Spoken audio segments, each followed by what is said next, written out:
नमस्कार। हम्म। आज हम सर्व श्रेयस्कर फाउंडेशन के एक बड़े दिलचस्प मकर संक्रांति मैसेज पर बात करने वाले हैं। अब त्योहारों पर विशेष तो बहुत आती हैं, लेकिन ये वाला थोड़ा अलग था।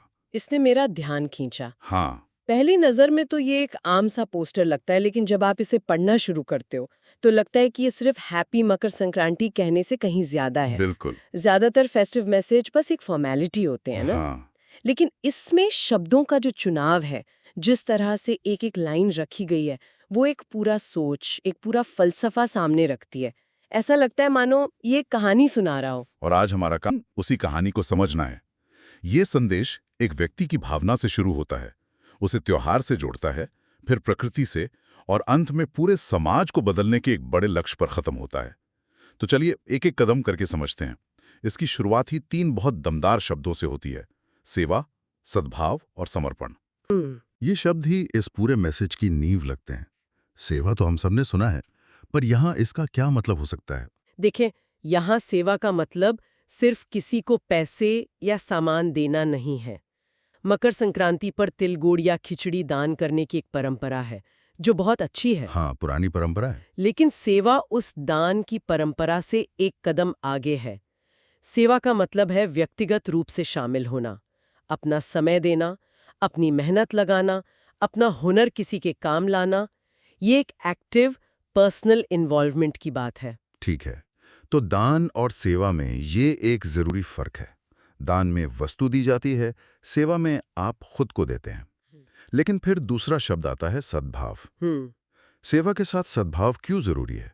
क्या बिना अच्छी भावना के की गई मदद मदद नहीं होती? ये बहुत अच्छा सवाल है, और शायद इस मैसेज का सबसे जरूरी हिस्सा भी यही है। देखिए, मदद तो बिना सद्भाव की भी की जा सकती है, लेकिन तब वो एक मैकेनिकल काम हो। एक ट्रांजैक्शन। हाँ, एक ट्रांजैक्शन बनकर रह जाती है। सद्भाव उस सेवा में आत्मा डालता है। इसका मतलब है कि आप जिसकी मदद कर रहे हैं उसके लिए आपके मन में सम्मान है, इज्जत है, एक जुड़ाव है। आप उसे सिर्फ एक जरूरतमंद की तरह नहीं, बल्कि एक बराबर के इंसान की तरह देख रही हैं। यहाँ पर एक और बात दिमाग में आती है। आजकल जो होता है ना, जिसे हम क्लिकटिविज्म कहते हैं, क्लिकटिविज्म, हाँ। मतलब ऑनलाइन एक बटन दबाकर डोनेट कर दिया, हाँ। काम खत्म। उसमें सेवा तो है, पर शायद वो सद्भाव और व्यक्तिगत जुड़ाव गायब है। आपने बिल्कुल सही नस पकड़ी है। ये दिलचस्प है क्योंकि आज की दुनिया में हम इन तीनों को अलग-अलग देखते हैं। कोई दान मतलब सेवा करता है, पर शायद मन में सद्भाव नहीं होता। सही बात है। कोई सद्भाव दिखाता है, पर समर्पण की कमी होती है। फाउंडेशन का ये संदेश दरअसल आज के इन बिखरे हुए सामाजिक प्रयासों पर एक टिप्पणी है। वो कह रहे हैं कि असली बदलाव तभी आता है जब ये तीनों चीजें एक साथ एक ही व्यक्ति में हों। मतलब बिना सद्भाव के सेवा सिर्फ अहंकार को बढ़ावा दे सकती है कि देखो मैंने मदद की। बिल्कुल, और इससे सामने वाले को छोटा महसूस हो सकता है। और फिर तीसरा शब्द है समर्पण। ये सुनने में तो बहुत बड़ा और भारी शब्द लगता है ना? सेवा और सद्भाव तो ठीक है, पर आज की भागदौड़ भरी जिंदगी में कोई खुद को पूरी तरह से समर्पित कैसे कर सकता है?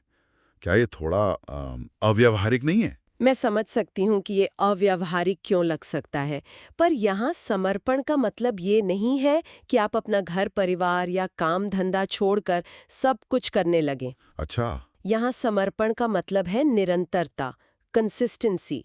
मतलब ये कोई एक दिन का जोश नहीं है कि त्योहार आया तो कुछ अच्छा काम कर लिया और फिर भूल गए। हम्म। समर्पण का मतलब है कि सेवा और सद्भाव को आपने अपनी सोच का, अपनी जीवन शैली का एक स्थायी हिस्सा बना लिया है। चाहे आप हफ्ते में 1 घंटा दें या महीने में 1 दिन, लेकिन वो आप लगातार करते हैं, पूरी निष्ठा से करते हैं। तो ये तीनों मिलकर एक त्रिकोण बनाते हैं: सेवा यानी कर्म, एक्शन, सद्भाव यानी भावना, इमोशन, और समर्पण यानी प्रतिबद्धता। कमिटमेंट। और बिल्कुल। कर्म, भावना और प्रतिबद्धता, अगर इनमें से एक भी चीज गायब हो तो शायद पूरा मॉडल ही कमजोर पड़ जाएगा। हाँ। ये वाकई सोचने वाली बात है। तो ये 3 शब्द एक व्यक्तिगत दर्शन की तरह लगते हैं, लेकिन संदेश यही नहीं रुकता। नहीं। यह इसे त्योहार की पहचान से जोड़ता है।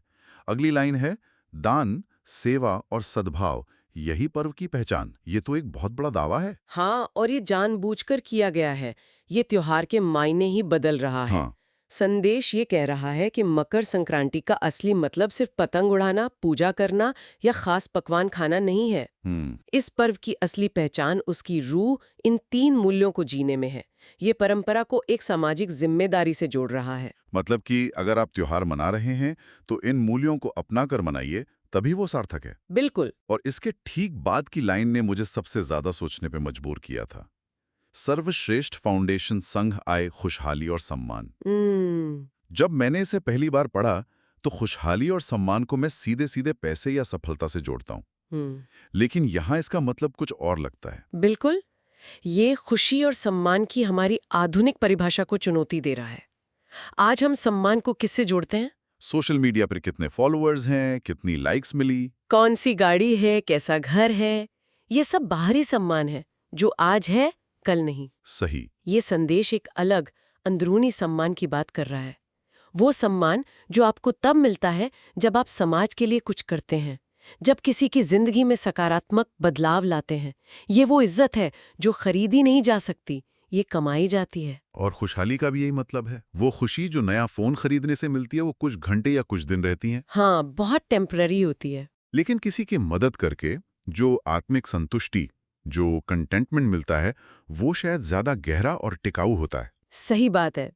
ये उस खुशी की बात कर रहा है जो पाने में नहीं, देने में है। जब आप बिना किसी स्वार्थ के किसी के लिए कुछ करते हैं तो एक अलग ही तरह की ऊर्जा महसूस होती है। फाउंडेशन यही कह रहा है कि सच्ची खुशहाली और असली सम्मान का रास्ता समाज सेवा से होकर गुजरता है। ये व्यक्तिगत सफलता के पीछे भागने की संस्कृति पर एक शांत लेकिन मजबूत टिप्पणी है। तो एक व्यक्तिगत दर्शन से शुरू होकर उसे त्योहार की पहचान बनाने तक का सफर हमने देखा। अब ये संदेश एक और दिलचस्प मोड़ लेता है। यह इन सब मानवीय भावनाओं को प्रकृति से जोड़ता है। अगली पंक्ति है, उत्तरायण सूर्य नई उम्मीदों का संदेश। ये बहुत खूबसूरत कनेक्शन है ना? उत्तरायण यानी सूर्य का उत्तर की ओर बढ़ना एक खगोलीय घटना है। हाँ, दिन लंबे होने लगते हैं। बिल्कुल, दिन लंबे होने लगते हैं और रातें छोटी। ये अंधेरे पर रोशनी की जीत का प्रतीक है। प्रकृति खुद एक सकारात्मक बदलाव के दौर से गुजर रही होती है। संदेश इस प्राकृतिक घटना का इस्तेमाल एक मेटाफर की तरह कर रहा है। वो कह रहा है कि जैसे प्रकृति एक नए चक्र में जा रही है, वैसे ही ये नई उम्मीदों का समय है। मतलब सबसे लंबी रात के बाद भी सुबह होती है। हाँ, ये हमें वही याद दिलाता है। और ये उम्मीद सिर्फ महसूस करने वाली चीज नहीं है ना? क्योंकि संदेश तुरंत हमें बताता है कि इस उम्मीद का करना क्या है। एग्जैक्टली। अगली लाइन है, जरूरतमंदों के साथ खुशियों का उत्सव। तो ये सिर्फ उम्मीद महसूस करने के बारे में नहीं है, बल्कि उस उम्मीद को किसी और की जिंदगी में ले जाने के बारे में है। बिल्कुल, ये इस मैसेज का एक्शन पॉइंट है। ये प्रेरणा को क्रिया में बदलता है। ये कह रहा है कि असली उत्सव अकेले या सिर्फ अपने परिवार के साथ महंगे रेस्टोरेंट में खाना खाने में नहीं है, बल्कि अपनी खुशियों में उन लोगों को शामिल करने में है जिन्हें समाज में अक्सर पीछे छोड़ दिया जाता है। ये उत्सव के विचार को निजी दायरे से निकालकर सामाजिक बना रहा है। मुझे एक संस्था की कहानी याद आ रही है। वो दिवाली पर अनाथालय में जाकर सिर्फ मिठाई की डिब्बी नहीं बांटते, बल्कि बच्चों के साथ मिलकर दिए जलाते हैं, रंगोली बनाते हैं, उनके साथ नाचते गाते हैं। अच्छा, वो सिर्फ दान नहीं है, वो एक साझा उत्सव है। शायद ये संदेश उसी भावना की बात कर रहा है। आपने एकदम सही उदाहरण दिया। वही है असली खुशियों का उत्सव। जब आप किसी को सिर्फ एक वस्तु नहीं, बल्कि अपना समय, अपनी खुशी और अपना सम्मान देते हैं। ये उस खाई को पाटता है जो देने वाले और लेने वाले के बीच होती है। हाँ, यहाँ दोनों बराबर के भागीदार बनकर उत्सव मना रहे हैं। ये बहुत ही सम्मानजनक तरीका है मदद करने का। तो प्रकृति का नवीनीकरण, मानवीय उम्मीद और फिर सामाजिक कार्य, ये तीनों एक सीधी रेखा में जुड़े हुए हैं। बिल्कुल। तो अब तक हमने व्यक्तिगत मूल्य देखे, त्योहार की नई परिभाषा देखी और प्रकृति से प्रेरणा लेकर एक एक्शन पॉइंट भी देख लिया। ये सब मिलकर हमें संदेश की आखिरी और सबसे शक्तिशाली लाइन तक ले जाते हैं। हाँ, सेवा से समाज सशक्त। ये पंक्ति पूरे संदेश का सार है, उसका निचोड़। और यहाँ सशक्त शब्द का इस्तेमाल बहुत सोच समझकर किया गया है। ध्यान दीजिए, संदेश ये नहीं कह रहा कि सेवा से समाज को मदद मिलती है। वो कह रहा है सेवा से समाज सशक्त होता है। मदद और सशक्तिकरण में जमीन आसमान का फर्क है। इसे थोड़ा और समझाएंगी, मदद और सशक्तिकरण में क्या मुख्य अंतर है? जरूर। मान लीजिए किसी इलाके में पानी की कमी है, आप रोज वहां पानी का एक टैंकर भेजती हैं। ये मदद है, ठीक है। ये जरूरी है, लेकिन ये एक अस्थायी समाधान है। जिस दिन आप टैंकर भेजना बंद कर देंगी, समस्या वापस वहीं की वहीं खड़ी हो जाएगी। ये लोगों को आप पर निर्भर बनाता है। और सशक्तिकरण क्या होगा इस केस में? सशक्तिकरण होगा कि आप उस समुदाय के लोगों के साथ मिलकर उन्हें ट्रेनिंग और संसाधन देकर वहां एक कुआं खोदें या रेन वाटर हार्वेस्टिंग सिस्टम लगाएं। अच्छा। इसमें ज्यादा समय और मेहनत लगेगी, लेकिन एक बार ये हो गया तो वो समुदाय पानी के लिए आत्मनिर्भर हो जाएगा। उसे आपके टैंकर की जरूरत नहीं पड़ेगी। यही सशक्तिकरण है। यही सशक्तिकरण है, किसी को समस्या का समाधान करने के काबिल बनाना, न कि सिर्फ अस्थायी राहत देना। तो इसका मतलब ये हुआ कि फाउंडेशन का लक्ष्य सिर्फ चैरिटी नहीं है, बल्कि एक ऐसा बदलाव लाना है जो स्थायी हो। बिल्कुल, लेकिन यहाँ एक और सवाल उठता है, क्या हर तरह की सेवा सशक्तिकरण की ओर ले जाती है? क्या कुछ तरह की सेवा भले ही अच्छे इरादे से की गई हो, लोगों को और ज्यादा निर्भर नहीं बना सकती? ये एक बहुत ही जरूरी और गहरा सवाल है, और इसका जवाब है हाँ। हर सेवा सशक्तिकरण नहीं करती। इसीलिए ये समझना जरूरी है कि फाउंडेशन किस तरह की सेवा की बात कर रहा है। जब वो सशक्त शब्द का इस्तेमाल करते हैं, तो उनका इशारा उन कामों की तरफ है जो लोगों को हुनर देते हैं, शिक्षा देते हैं, स्वास्थ्य देते हैं और अपने पैरों पर खड़े होने का आत्मविश्वास देते हैं। बिल्कुल, जैसे किसी को मुफ्त में खाना खिलाना मदद है, लेकिन किसी को खेती करना या कोई काम सिखाना ताकि वो अपना खाना खुद कमा सके, ये सशक्तिकरण है। तो ये संदेश सिर्फ सेवा करने का नहीं, बल्कि सोच समझकर सेवा करने का आह्वान है। सही। तो अगर हम इस पूरे संदेश को एक साथ देखें तो एक बहुत स्पष्ट कहानी दिखती है।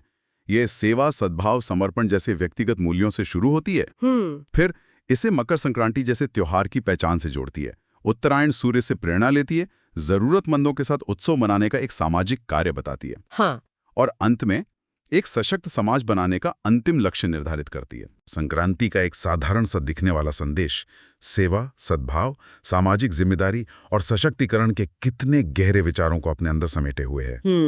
ये सिर्फ एक शुभकामना नहीं, बल्कि एक बेहतर समाज बनाने का न्योता है।